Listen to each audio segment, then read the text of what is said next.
¿Dónde interseccionan la materia y la mente? El problema del dualismo. Mi pregunta viene de algo en lo que estoy atascado. Cuando solía creer que mi conciencia estaba ubicada en mi cerebro, en algún lugar, entonces la explicación que aprendí en la escuela sobre cómo vemos las cosas, el mecanismo visual, ya sabes, los fotones, la retina y el nervio óptico, etc., tenía sentido que yo estuviera viendo desde mi corteza visual. Hoy en día, mi experiencia directa de la consciencia me dice muy claramente que no vive en mi cerebro, por lo que me parece tener una especie de brecha entre la consciencia que sé que soy y la corteza visual de mi cerebro. ¿Cuál es esa brecha? Sí, en realidad está relacionado con un problema filosófico, ya que Descartes lo llamó dualismo. En la filosofía occidental es una pregunta que podría formularse de la siguiente manera. ¿Dónde se interseccionan la materia y la mente? Sí. ¿Verdad? Porque tu percepción visual, es sutil, no es algo material. Es, algunos dirían subjetiva, pero yo prefiero usar la palabra sutil porque sutil significa que es como un pensamiento, no como materia, como el pensamiento.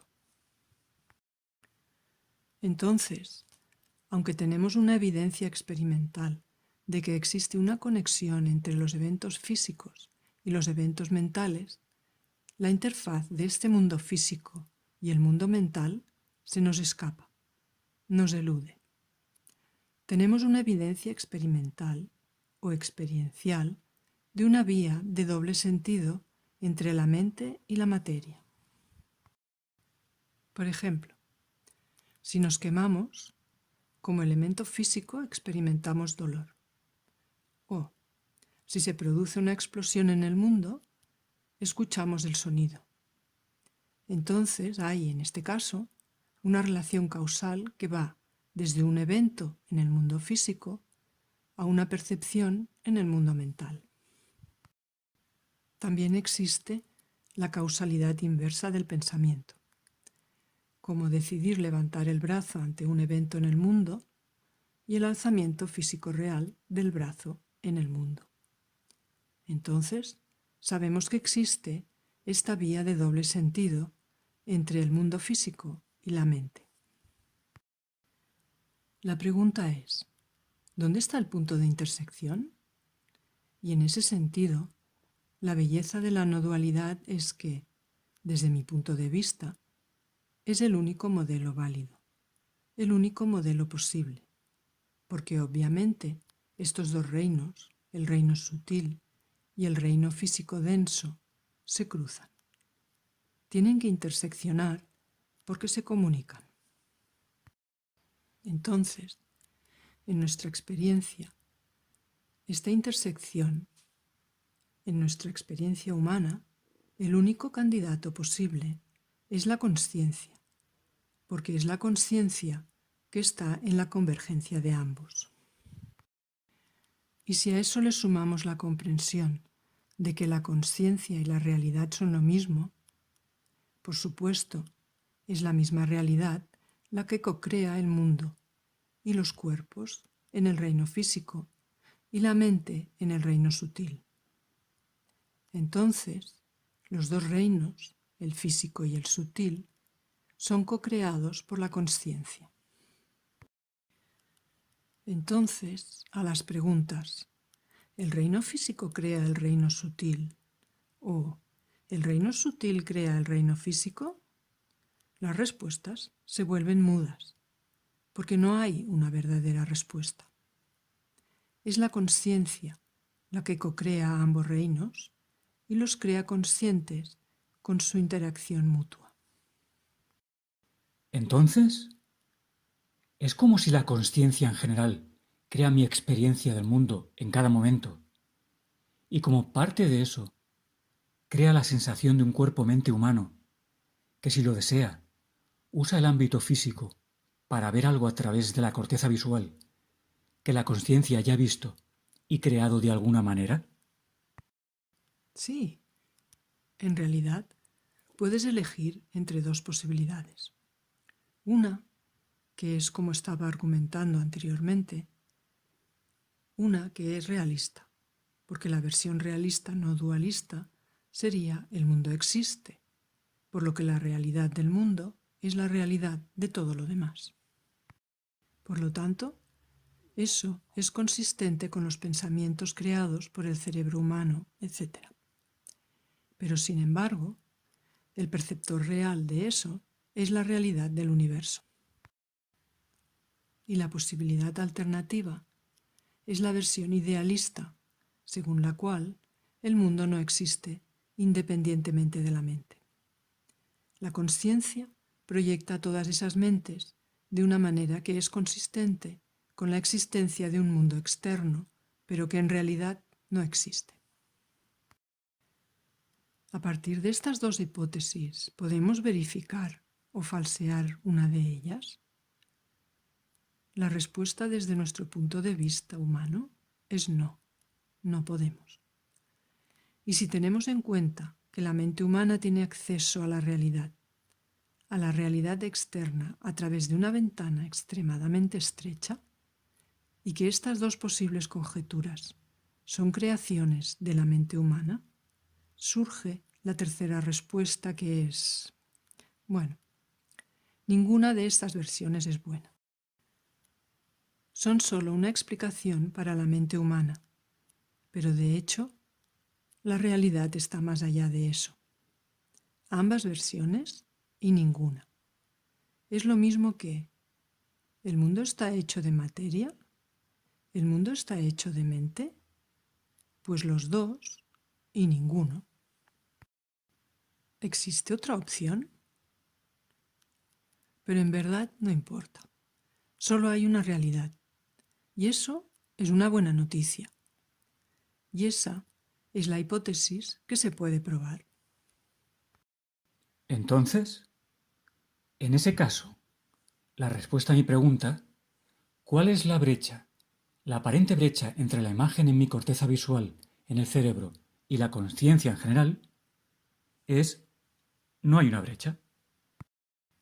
Exactamente. Y simplemente no necesito entender eso. Puedes ubicarte solo por el bien del argumento. Colócate en una de las dos posibilidades.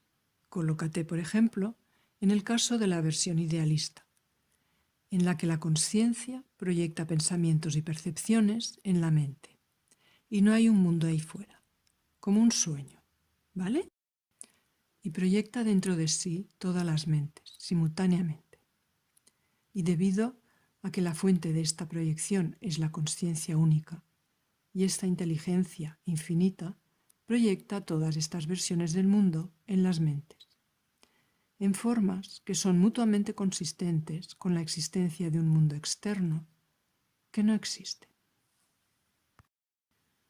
Entonces, puedes, en esta versión, ver fácilmente que, de hecho, todo está hecho de consciencia, de modo que la verdadera naturaleza de la percepción es la consciencia. El lugar desde donde se producen las percepciones es definitivamente la consciencia. ¿Sí? Sí. Entonces, en esta hipótesis, la hipótesis idealista, es obvio que todo es consciencia. Solo hay consciencia. Y esa es la razón por la que en Oriente los maestros tradicionales se han alineado con la versión idealista. Por ejemplo, si escuchas o lees las enseñanzas de Atmananda Krishna Menon, puedes ver eso. O en Ramana Maharshi. Es una forma de idealismo en la que la realidad es realmente el sueño de Vishnu. Esto significa que en realidad no hay un mundo externo. Todo es mente. Y esto está bien porque es un modelo válido. Y es un modelo que nos facilita entender que todo es consciencia.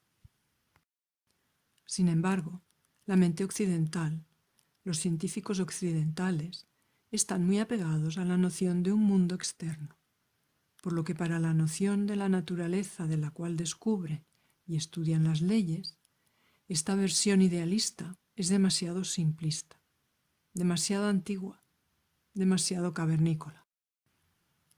Por eso, para que sea verdaderamente completo, añado también en mis respuestas la posibilidad alternativa, según la cual el mundo existe independientemente de la mente, porque al fin y al cabo todo se reduce a lo mismo, que solo hay una realidad.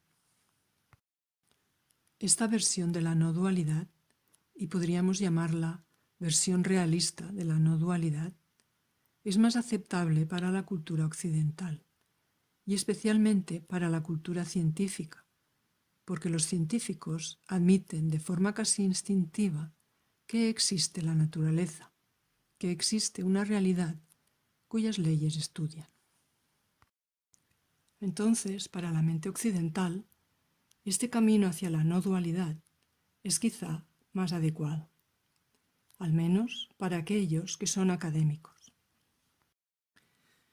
Y siento que es una lástima, en cierto sentido, que a la no dualidad, que podría ser un trasfondo epistemológico tan satisfactorio para los científicos, ni siquiera se le tenga en consideración académica. No estoy hablando de artes liberales, estoy hablando más de los departamentos de filosofía, física y matemáticas. No se tiene en consideración porque está contaminada, porque la enseñanza no dualista está contaminada por cosas estúpidas de la nueva era. Está muy difundida, está por todas partes. Y como resultado, ¿por qué un físico de buena fe asistiría a una convención o reunión en la que escuchas teorías tan exóticas y extravagantes sobre la mente y la materia? Entonces, el físico puro, si lo desea, el científico puro diría, bueno, todo está hecho de partículas fundamentales y eso incluye todo. Quiero decir, no veo la dificultad para los científicos porque todo el universo está hecho de partículas fundamentales. Bueno, no sabemos de qué están hechas las partículas fundamentales. Entonces, hay una realidad detrás de eso, obviamente. Y estas partículas fundamentales son solo un aspecto de la física. Y están los otros aspectos del universo, como el continuo espacio-tiempo. Por lo que la física aún no está unida, unificada. Y hay otras opciones cuando bajamos por la escala microscópica, a la escala de la tabla, donde todos los modelos, todas las teorías, encuentran sus límites. Entonces, hay muchas preguntas sin respuesta. Pero, sin embargo, creo que cada físico, de alguna manera, tiene esta profunda intuición de la unidad de la naturaleza. Sí. Y volviendo a la alternativa idealista, según eso podría decir que mi cerebro, mi corteza visual, no son más ni menos reales que cualquier otro aspecto de mi cuerpo humano. En esta versión, sí. Son solo elementos de un sueño y en última instancia están hechos de conciencia. Porque tomemos un pensamiento, por ejemplo. Experimentamos un pensamiento. Pero antes de la presencia del pensamiento, éramos conscientes. Durante la presencia del pensamiento, somos conscientes. Después de la presencia del pensamiento, somos conscientes. Pero el pensamiento ha llegado a la conciencia de la nada y se ha desvanecido en la nada, ¿verdad? Sí, asombroso. Este pensamiento no provino de algún disco duro o algo así, y no volvió a un almacén para ser guardado. Entonces, debido a que la conciencia era ubicua antes, durante y después del pensamiento, experiencialmente el pensamiento está hecho de conciencia. Vale, sí. Supongo que es más fácil para mí entender eso que decir que cualquier imagen en mi corteza visual aparente está hecha de consciencia. Pero es el mismo argumento. Esa es solo otra percepción, un pensamiento en lugar de una percepción visual. Sí, pero por otro lado, es como si hubiera dos caras, aparentemente dos caras de la misma moneda. Un lado es el lado subjetivo y el otro lado es el lado objetivo. Entonces, a medida que las señales eléctricas, las reacciones químicas tienen lugar en el cerebro y las neuronas se activan, y todo eso puede ser observado y medido, simultáneamente se crean imágenes, pensamientos y percepciones en el otro lado. ¿De acuerdo? Sabemos que estos dos procesos evolucionan simultáneamente y que están relacionados. Ahora bien, por un lado, la percepción de la realidad del proceso es la consciencia, ¿no? Sí, sí, Por otro lado, la percepción de la realidad es lo que llamamos la realidad de la naturaleza, ¿no? Es la naturaleza, o como lo llamemos, o el universo, o lo que sea, ¿no? vale, Imagina ahora una moneda que está hecha de una sustancia muy delgada, de modo que cada vez que se imprime algo en un lado de la moneda, en el otro lado aparece la impresión correspondiente. ¿Me estás siguiendo, verdad? sí, sí, sí, Debido a que es tan delgada, existe una correlación entre los eventos en ambos lados de esta moneda. Pero de hecho, tiene una realidad común, que es esta delgada lámina de materia que separa los dos lados. Así que en esta metáfora, por así decirlo, un lado es el lado físico, el otro es el lado sutil, y la realidad común de ambos es la consciencia-realidad. De un lado es visto como consciencia, desde el otro lado se ve como realidad.